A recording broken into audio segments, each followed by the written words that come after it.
तुम इस दुनिया में मेरे लिए सबसे कीमती हो, तुम और तुम्हारी अम्मी।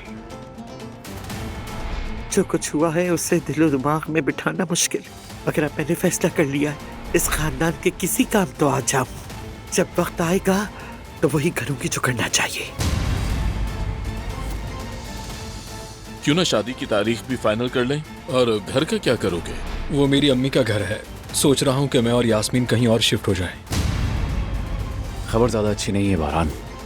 रुको दिला, हाँ आकिब सुन रहा हूँ मैं। हसन कारबे को जेल भेजने के लिए हमारे पास सबूत नाकाफी हैं। इम्कान है कि वो बिना हिरासत के मुकदमा लड़े। ऐसे ही होने वाला है।